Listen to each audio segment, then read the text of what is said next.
Joe doesn't really need introduction, but Dr. Joe Pagan from Kentucky Equine Research, who's had an influence on all your horses' lives.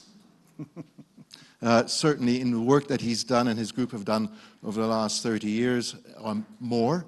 And I'm delighted to welcome Joe here to speak to us on 2 occasions today. And Joe, the floor is yours. Thank you. It's a real pleasure to be here today, and that last lecture is just absolutely fascinating, and it may actually provide quite a bit of insight into some of the stuff that I'm going to talk to you today about. As Fred said, I'm going to talk to you twice today. This morning I'm going to talk mainly about the effect of season on mare and foal nutrition, and this is certainly very important, and the last lecture certainly bears that out. So if we're trying to figure out what to feed, whether it's a foal or a mare, there's a lot of different things we have to take into consideration as we're trying to calculate nutrient requirements. Certainly the life stage of the mare is important, the age of both the mare and the foal, the environment, which is what I'm going to spend the bulk of my time talking about, is very important, but also the commercial endpoint. What are you trying to get to at what specific time? So if we're looking at life stage, basically, nutritionally, we view mares in 3 different stages, really: early pregnancy, late pregnancy, and lactation.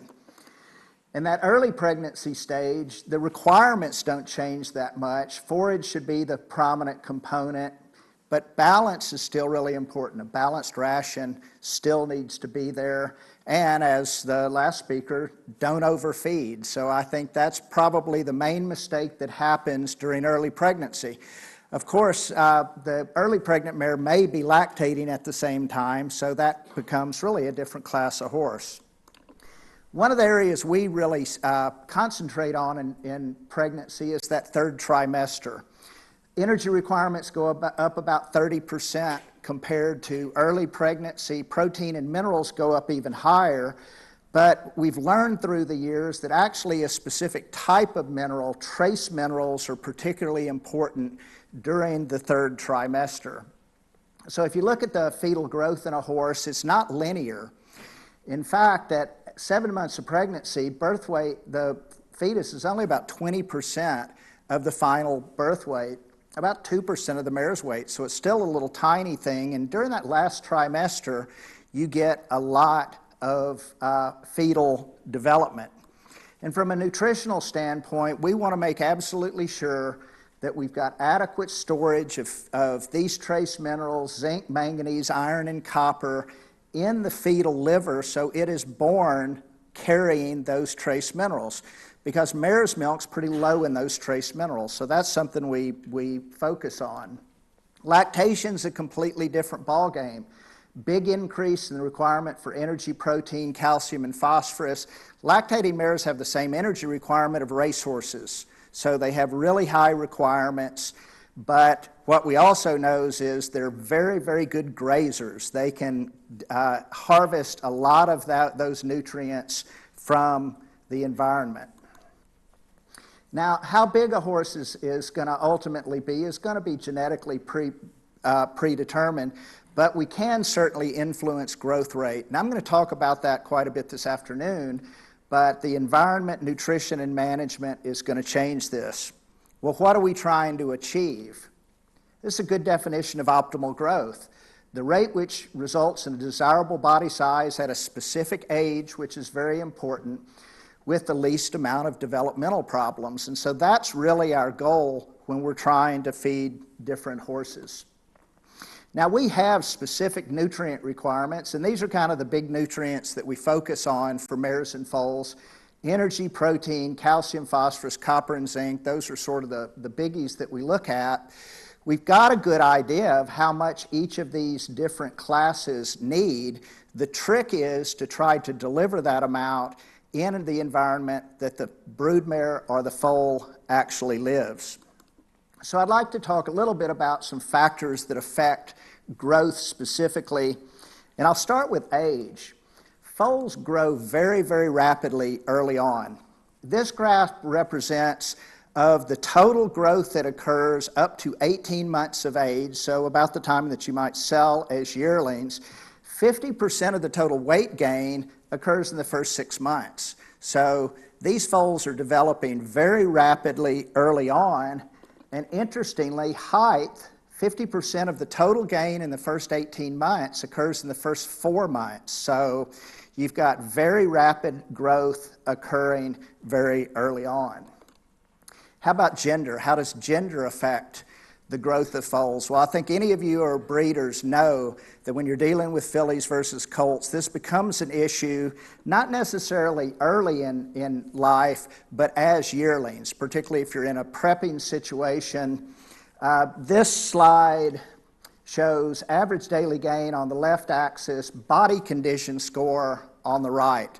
And what we tend to find is fillies get fatter as yearlings compared to colts. And so trying to manage those fillies in their yearling year becomes a little bit different than colts. Well, the main thing I wanted to talk about today is season. And season is very important for you as breeders here in UK because you're in a temperate environment, just like we are in Kentucky. And it really results in 2 big forage pasture growth seasons in the spring and the autumn. So we need to take into consideration that we've got these big onslaughts of grass occurring twice a year, and I'll talk about that in a second, why we do, with day length and temperature fueling that to a great degree.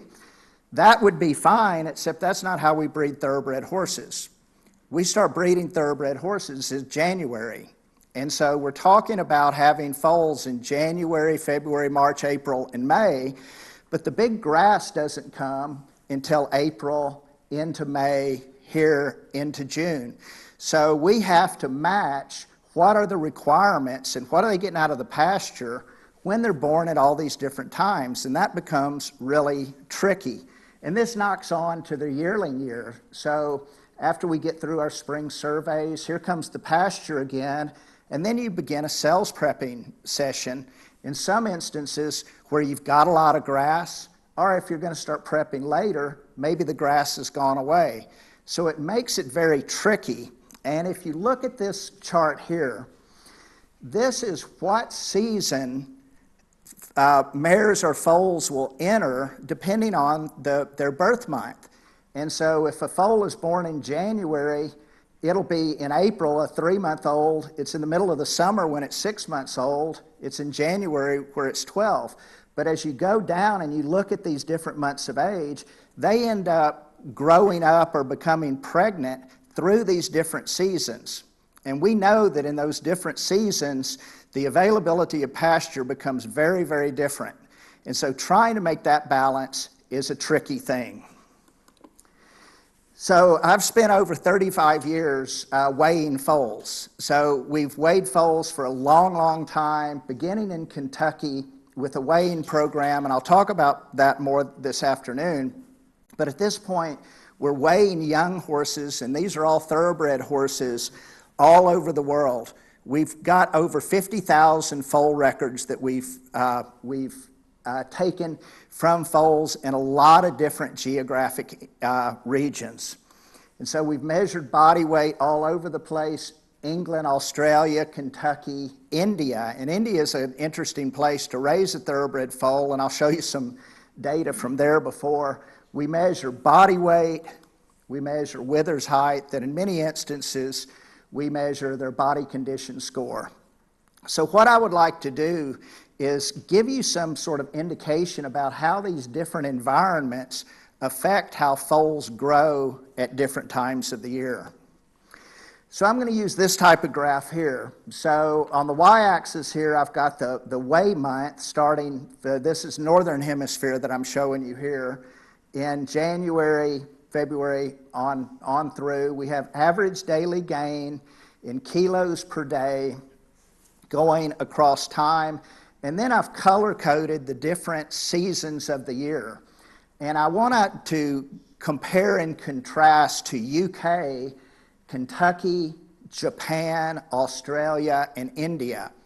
Because remember, UK and Kentucky have pretty similar environments. We're in a temperate environment where we've got two pretty well-defined pasture growing systems. The other places are a little different. So this is what average daily gain looks like in Kentucky. And this is the average daily gain by weigh month. So it's the average of all of the foals that happen to be alive at that time.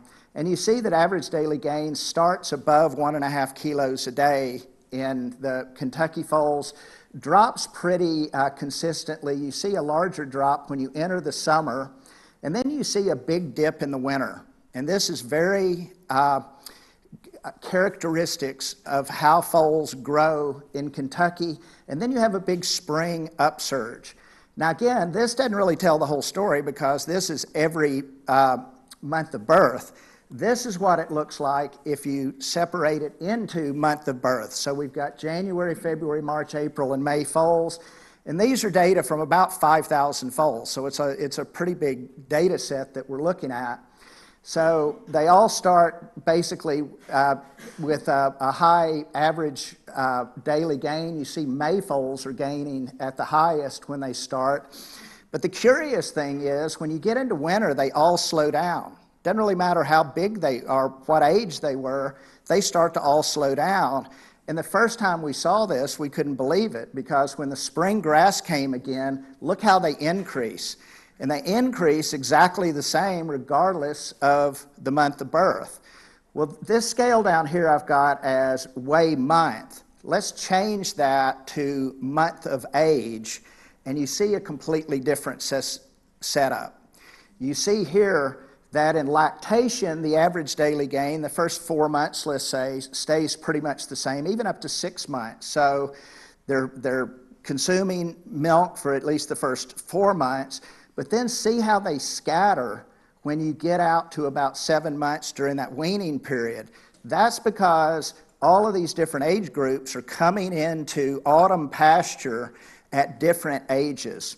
And then look what happens as yearlings. All hell breaks out because they're different ages when they're entering that big flush of grass. So this is all of the months, but look at January, this kind of just shows us during weaning, during their yearling age, there's a lot of difference. Well, I'm going to highlight looking at just January and May. And take a look at that. If you look at how different the average daily gain is of those foals at 9 months of age, look at the difference there. The foals from January at 9 months of age are gaining twice as much weight per day as May foals. So there's a really big difference, and that's all a seasonal effect. But go to 13 months of age, and it's flipped around. The foals that were born in May are gaining much faster than the ones born in January. So we've got to contend with this during the growth phase and understand how that contributes to the nutrient requirements of these foals. So here I've overlaid what happens in the UK compared to Kentucky. And you can see they're actually fairly similar. The Kentucky foals gain more weight in the first 2 or 3 months. We have as we enter spring, our spring comes earlier. They're basically the same. We both experience almost an identical winter dip, but you'll notice that the UK foals, which are in blue here, have that same upsurge in growth, but it's a month later. And the reason it's a month later is when your temperature raises to the point where the grass starts to grow.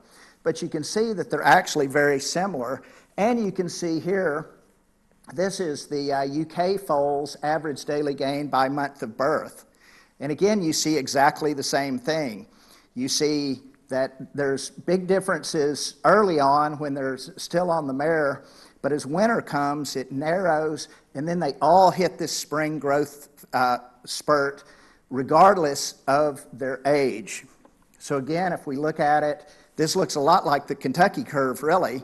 But this is occurring from UK foals, and I think this is about 2,000 foals. So it's a lot of data, and you see exactly the same sort of characteristic there, that during weaning, you have a lot of variability, but that's because of the age they are when they go into the autumn grass, and then the effect of summer.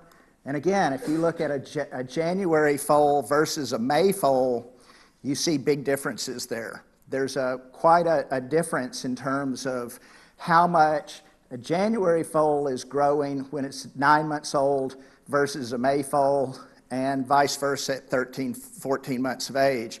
So that makes a big difference. These two places, UK and Kentucky, are these nice temperate climates with two pretty distinct growing seasons for pasture. A really interesting area where they actually grow very good horses is Japan. And most of the Japanese horses, 97% of the thoroughbred foals are up here in Hokkaido. That's the northern island.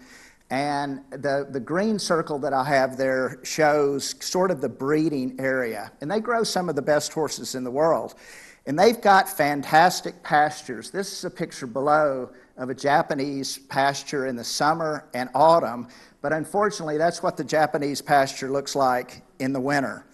So that's a temperate environment, but with a really harsh winter. So they experience the same sort of change, but it's just over-pronounced, because in the early going, when it's cold, they don't grow quite as fast.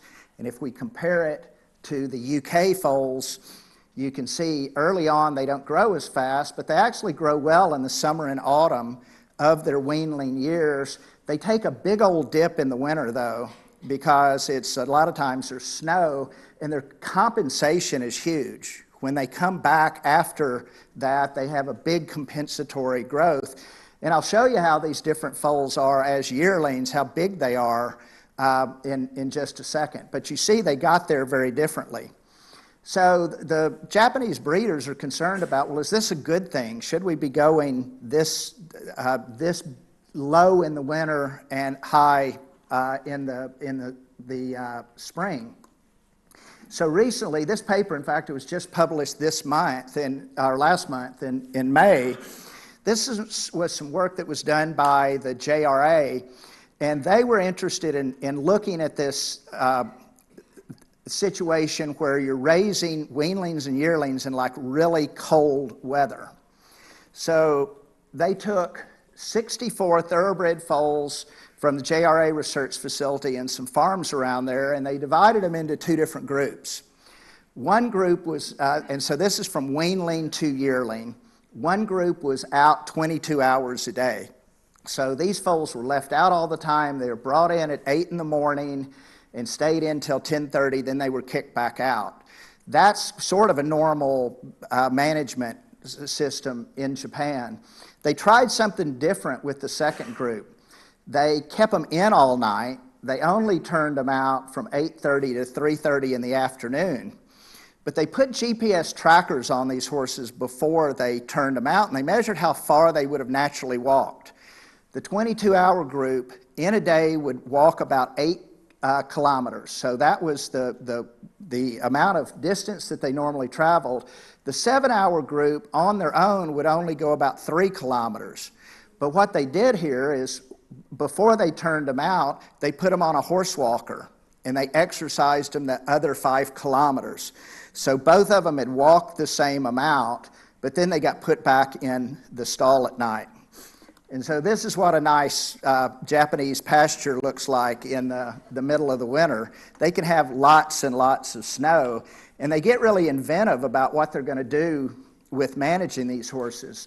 So this is a diagram that was in the paper of what they do in a paddock. When the snow gets too deep, and they do this for broodmares also, they will dig trenches, pathways, an X across the paddock, and then they'll clear it around the outside. They'll put the water at one end, hay at different ends, so that the yearlings have to walk to get some exercise, and they give them some alleys to go so they can actually exercise. So they were interested in measuring things like the heart rate variability, temperature of the horses, and some of the hormones that are important for growth and development. This shows the body temperature of these horses. And out here in December, January, and February, the horses that were kept out 22 hours a day had significantly lower body temperatures than the horses that were kept in. Now, these horses had been, these body temperatures were taken shortly after the horses were brought in and before the other horses were sent out. But it's striking to me that they weren't maintaining exactly the same body temperature. They were down-regulating to a certain degree. And when they looked at the different hormones that they measured prolactin, cortisol, IGF-1, and thyroxine, and they found significant differences between the horses that were out all the time and the horses that were in. Heart rate variability was also different. The ones that were out all the time had more parasympathetic activity, which is more like a down-regulated, chilled state than the horses that were inside. Now, we don't know if these differences occurred because of that exercise or because of the cold. The authors concluded that it would be a good thing to keep them in just 7 hours a day or out just 7 hours a day. I'm not sure that I would really interpret it that same way. I think what this shows is the horses are able to somewhat down-regulate their metabolism at that point in the cold winter, and then have this massive regrowth later as yearlings. So that's an interesting temperate climate. This is another interesting one, India. India is actually a very good thoroughbred breeding area, and there's some very nice horses there, but India is not really the ideal place to breed a thoroughbred. In fact, any place that is tropical or subtropical, it's hard to raise a thoroughbred horse. Whether it's the Caribbean or whether it's India, it's a hard way to go. Number one, they have to deal with monsoons, and so from July to September is monsoon season, where basically everything has to be kind of locked up and left alone. And they don't have the types of spring grass growth because of the tropical environment. So this is what the yearlings look like growing in India, and there it is compared to what you're doing here. So you can see, number one, they don't really have much of a spring growth. They don't grow as well during lactation. They get behind. What they don't have is that big winter lag like you have here. But to compensate for that, they also don't have any spring regrowth, and then hit them with a monsoon next. And so they start to go down after that. So again, they got great horses, but it's a hard place to raise a horse because of these environmental conditions. This is Australia, and again, this is a couple of thousand foals. And Australia is an interesting place. You see I've swapped around the weigh month because it's southern hemisphere, so they start being born in August. But you see, they also don't have a winter dip really to speak of or a spring growth.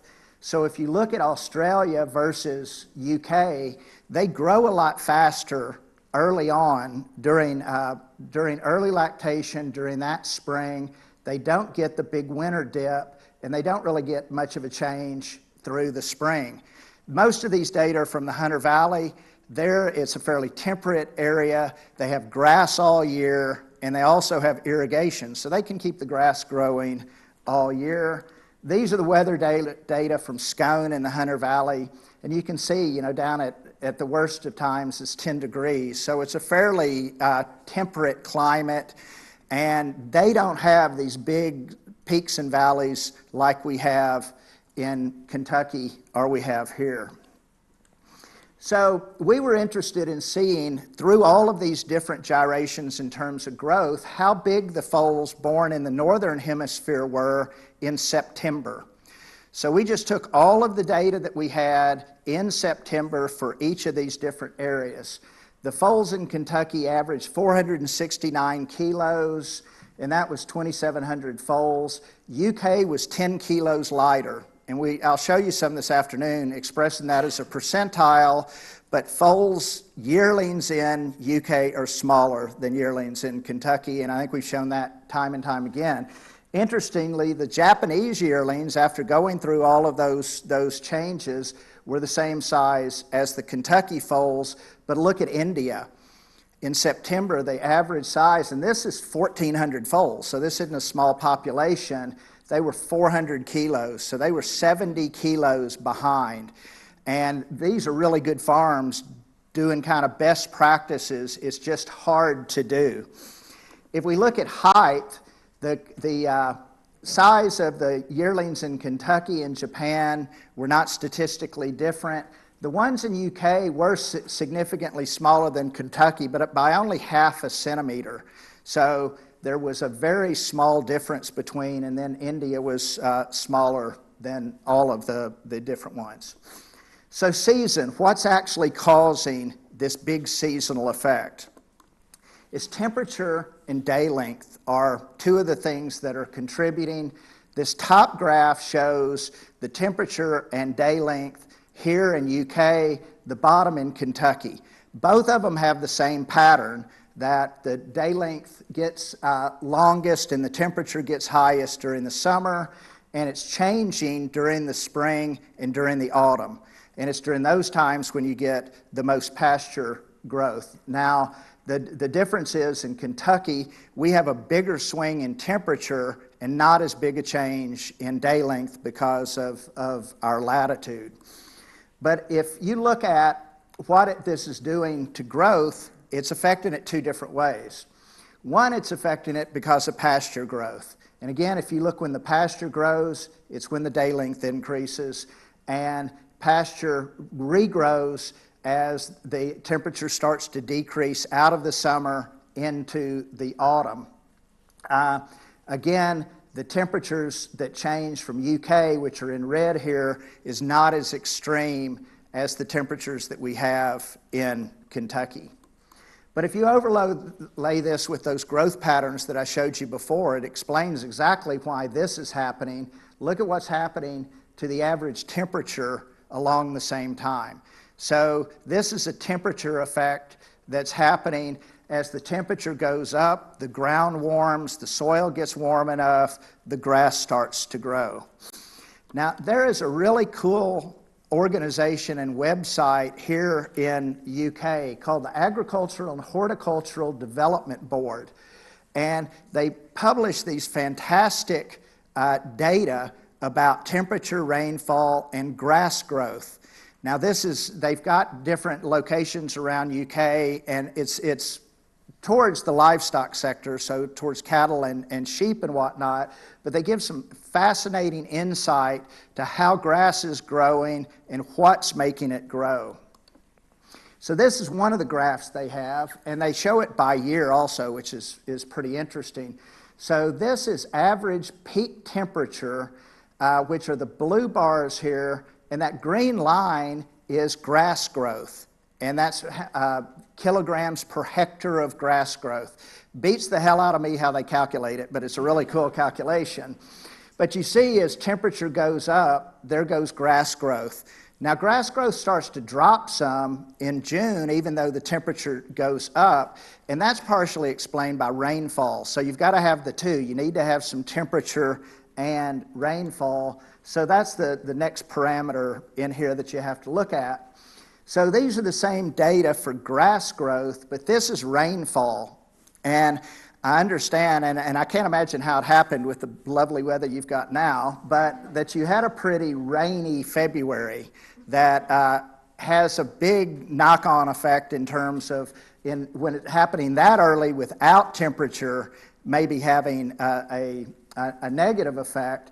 But you see here, when this grass growth is going up in the summer, when the rains stop, then the grass growth will come back down. So you need a combination of temperature, day length, and rainfall to keep that growth going over time. So another graph that they have, and this is fascinating because they update this on a weekly basis. The gray line here is the 5-year average of grass growth from 2017 to 2022. And you see this is in May, July, there goes that hump that we see. So that's very characteristic of this spring grass. The green line is last year. And so there was a big peak in grass growth last year, much higher than the 5-year average. But if you look at this year, it got behind early on. And I think that was from your sort of miserable late winter, spring, lots of rain, temperature not all that high. You didn't get grass growth to go. But once it got to the point where it could grow, you see that it has gone higher than the 5-year average, and it's already started to drop. Now, I don't have this week's data, but I suspect it's going to go down just like that. And then you'll see the second hump that occurs in September and November. That's the regrowth. So this has a big effect on foal growth. It also has a really big effect on lactating mares. Though we've had the opportunity to weigh a lot of lactating mares, unfortunately not very many pregnant mares, but we've got lots of data on lactating mares. And this is a study we did where we looked at 3,900 mares. So it was a big database, and we collected data. It's sired by 480 stallions, so that kind of says how big it is. And we were interested in what effect the month of the season had on weight change in lactating mares, the growth of their foals, and we were interested in month of birth particularly. So here we have the average daily weight change of lactating mares. This is the month that they foal. So we've got January foals, February foals, March, April, and May. Here we have month of lactation. And one thing that you see is during the first month of lactation, lactating mares in January and February lose weight. But after that, all of them gain weight. They lose weight, they also lose body condition score. And that's kind of an interesting finding there as well, that they drop body condition score, meaning they're mobilizing fat. And I think what our previous speaker talking about changes in milk composition, this probably is pretty relevant, because as these mares are in negative energy balance, they're mobilizing fat, they're changing the composition of the milk. So that's another factor to throw in. But when the grass comes, look at all of them. All of their body condition scores go up. So these changes in lactation are completely around spring pasture. But what is amazing is if you look regardless of month of birth, in April and May, those mares, these are lactating mares, are gaining a half a kilo a day. And talk to a dairy farmer about that. That's really an odd phenomenon. Mares are so good at harvesting pasture that they're actually gaining weight during lactation. And we found some interesting correlations between what was happening with the mare with what was happening with her foal. So foal body weight, body condition score, and average daily gain were positively correlated with the mare's body weight, body condition, and average daily gain. Heavier mares produced heavier foals. I guess that's no surprise. But the fastest growing foals were from mares that were gaining weight during lactation, and fatter foals were produced from fatter mares. So I think that's pretty relevant. Now, I'll show you quite a bit this afternoon about the effect of month of birth on weight gain, but those foals born in January or February are smaller and they grow slower during the first couple of months, but there's a real compensatory growth that occurs in those foals. So they start to gain weight when they're 3 months old, and by 5 months, they're pretty much caught up. So they have a real ability to catch up. What we don't know is whether that compensatory growth is because of greater milk production, or if it's because the foals are actually eating pasture at that time, which they certainly are at that age, but they do change. So what that really shows us is, as we're trying to develop a feeding program, the forage has to be taken into consideration with what type of feed you're using. So again, if we look at this, we have these really seasonal peaks where with lactating mares, they can eat like crazy, and pregnant mares also. So they're getting a lot of nutrients from the grass compared to earlier in the season. Now, the other interesting thing is, what is the composition of that grass during that time? This is a really cool website also called agriking.com. They're a forage lab, and they publish data on both UK and Irish composition of pasture. And what I want you to pay attention to is this green line here. That's the sugar content of these pastures. And look, from March, April, May, and June, it's a straight line up. So during that pasture growth, not only do you have a lot more dry matter, but the composition of it's changing and it's becoming high sugar. Now, if you think you're kind of alone in this quandary of how you deal with it, believe me, we're dealing with it all the time in Kentucky. I recently had a conversation with a longtime thoroughbred farm manager who's a really good farm manager at one of the really nice studs there. And he had an interesting outlook on it. He says we have a first world problem with seasonal abundance of forage. You get really fast growth rates in young horses, obesity, metabolic concerns in mature mares and stallions in those times when we have this rapid growth, and sometimes even into June, and it makes them difficult to manage. But the manager doesn't want to lock them up. That's not what you want to do. You want to try to leave them out. And so this farm has embarked on kind of an interesting process. For the last 2 months, they've collaborated with an agronomy firm and the University of Kentucky, trying to modify the composition of the pasture that they want. And they're looking to optimize those pastures. But what is optimization for a horse pasture? It's different than optimization for a sheep or a dairy pasture. So what they're looking for is they're trying to create a sod density that 50% of it is a desirable cool season forage, and the other 50% is to keep it from being torn up by the hooves of the horses. And so they've gone through a 2-year program trying to change the species so that they can achieve that.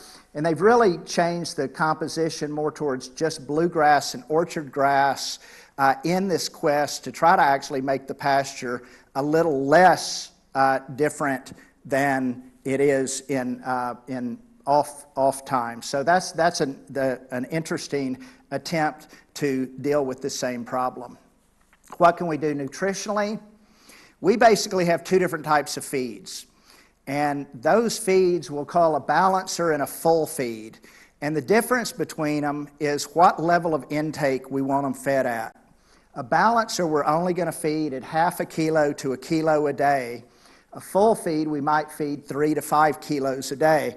So what we do is we manipulate the amount of protein, macrominerals, microminerals, so we just deliver essentially the same amount of those important nutrients, but in different size packages.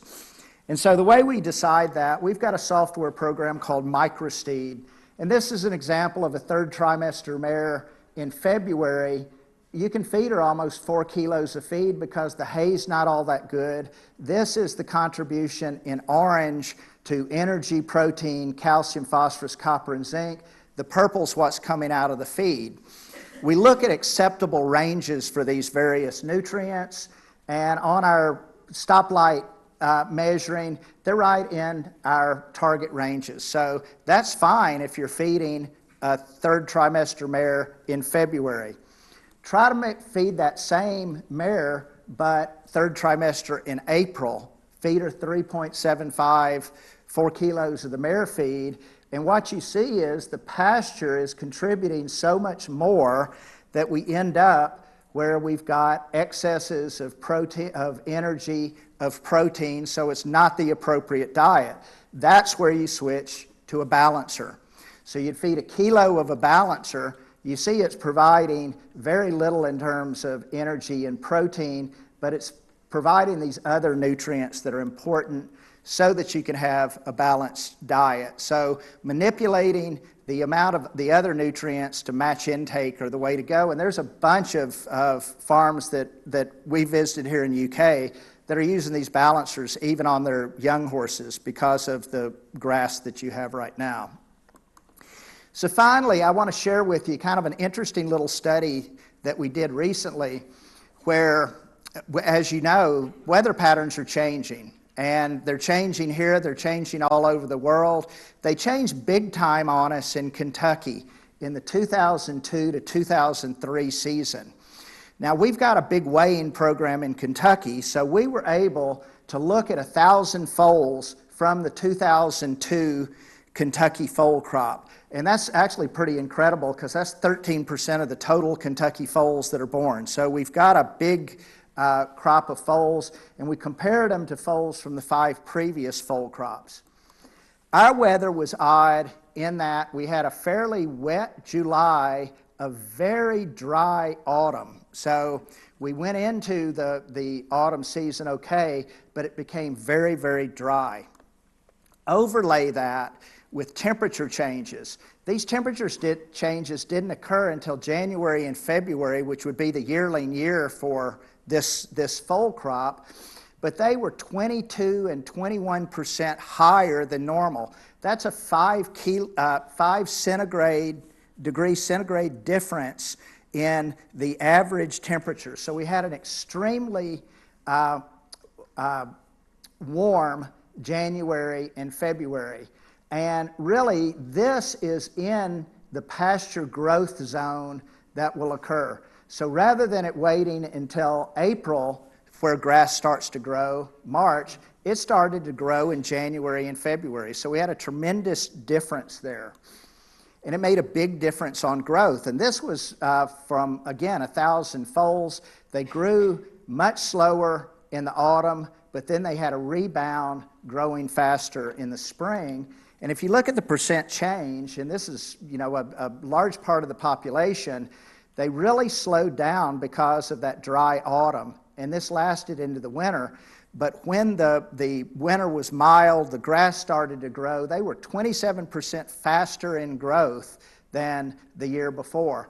Interestingly, when we weighed them in May, they were within 1 kilo of the regular historic average. So we don't know the effect of this, how this is actually going to affect the subsequent performance, because this crop is 2-year-olds now. So it may have a good effect, it may have a bad effect. We just don't know. This is the important thing about us collecting these data so we can look and see which of these factors are important. So in summary, that we certainly have different nutrient requirements depending on what we're feeding, but that season is a really big effect, and it's one that we have to keep an eye on so that we can match forage availability with the other nutrients we have. And I'm sure the question that you're all asking is, what's the best month for a foal to be born? For both racing performance and the least amount of skeletal problems. And I'm pleased to announce that I'll cover that in the talk this afternoon. So thank you.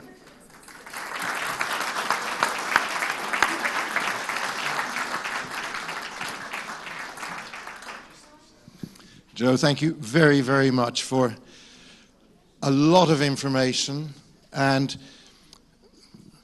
demystifying the art of feeding. Or confusing one. Or confusing. So, you know, traditional horsemanship is the feeder and the art of feeding and having a good feed man or feed person who has got the eye. I think what you're doing is you quantifying that, and it's a fantastic contribution to global feeding of the thoroughbred. And it was fascinating having just come back from India to seeing your data on India, but also I'm looking forward to going back to Mongolia this summer and seeing how those animals are doing out there after a very severe winter, in which I was told last week that the total livestock loss in Mongolia last winter, because it's not normal to have a lot of snow. So animals scratch, and horses are very well equipped to survive the Mongolian winter, and I haven't seen a stable yet in Mongolia either, so there's not a roof over their heads. But the animals that really suffer are the ruminants, the small ruminants. And I'm told this last winter was very severe out there, with lots of snow, and there's been a loss of over 7 million head of livestock to the nomadic families. But I'm really going to be fascinated to see what the foals look like, and how and last year's crop, how they catch up. Not thoroughbreds in this case, but Mongolian horses. But I digress. 1 or 2 quick questions, and then on to, yes, Pascal. Hi. Well, thanks very much for this fascinating talk. I'm just wondering, your talking about the weight, have you got any data on body composition of those animals? We have, the Kentucky horses, we have information on body condition score. Yeah. And so it's a visual assessment of relative fat. But no, we don't have any specific information on the composition, the amount of muscle, bone. Yeah, because the compensatory growth might be a bit different, so that's just, it would be interesting. And the second question I have is, you know, are you focusing also a bit on the fatty acids? Because there's a lot of omega-3 in the grass, and in the hay you will have more omega-6, and those are more pro-inflammatory. So do you advise to balance for that? Yeah, it's, in fact, come this evening to my talk at Rossdale's and you'll hear a lot about polyunsaturated fatty acids. No, that's a major topic of study right now, and it's fascinating, the composition of what would normally occur in pasture versus what's in hays versus what's in grains, and how it affects the composition of cell membranes and the production of prostaglandins and inflammatory response. It's a very, very important topic, so that's one that we are all over.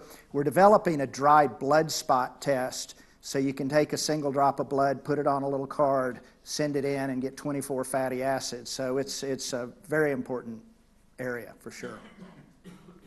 Kirsten.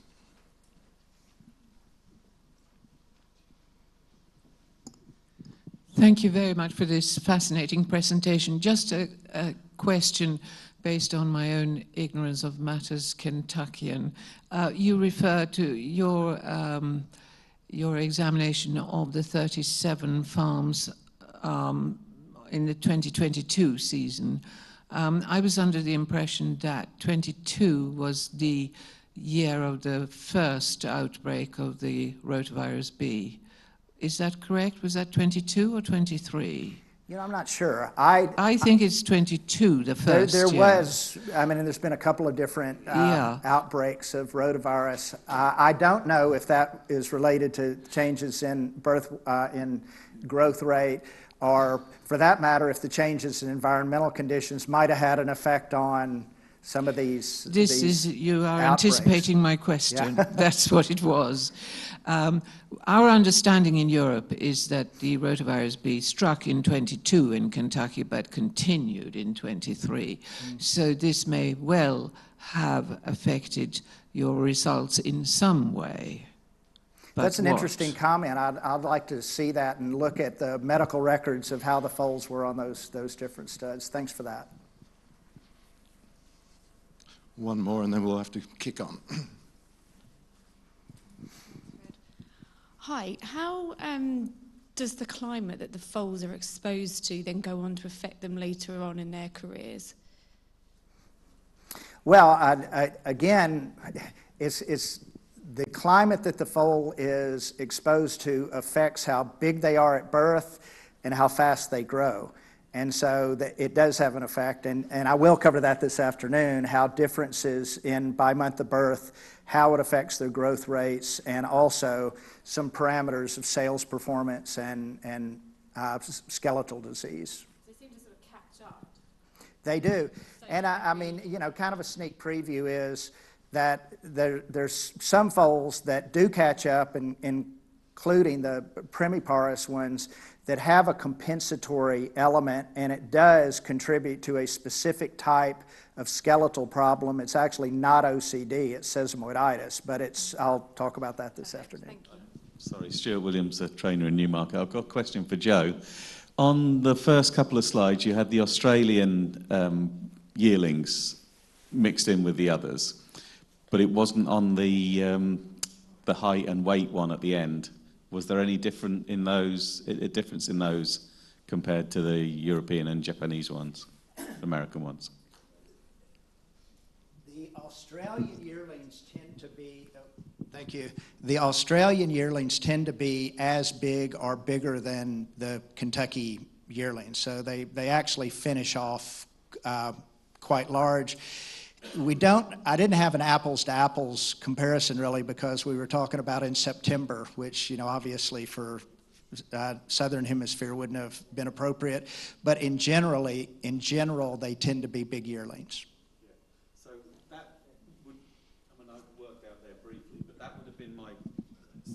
That would have been my anecdotal evidence. And the next follow-on question was, would you know a reason for that? I think in one of my slides, when I had all of the things we had to look at, the commercial endpoint was one.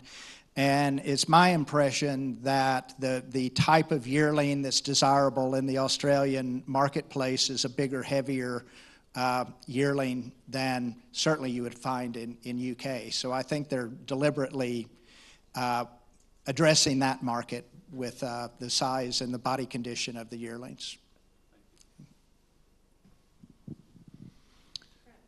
Just really quickly on that point, Joe, do you have any data on the brood mares over there? Because to me, they seem a lot bigger with more bone, and I wonder whether how much of that is genetics. But we were having the conversation, obviously with the shuttling stallions, you know, that, like Pascal was saying, you'd expect to be blended, but I'd be interested to know the weights of the mares, if you had any. I don't have the specific weigh data on the Australian mares, but certainly in the past, before shuttle stallions arrived, the New Zealand staying mares tended to be bigger mares. I think now with shuttle stallions, it's probably starting to equalize a little bit more. But I think the mares certainly in Kentucky are getting bigger anyway as well.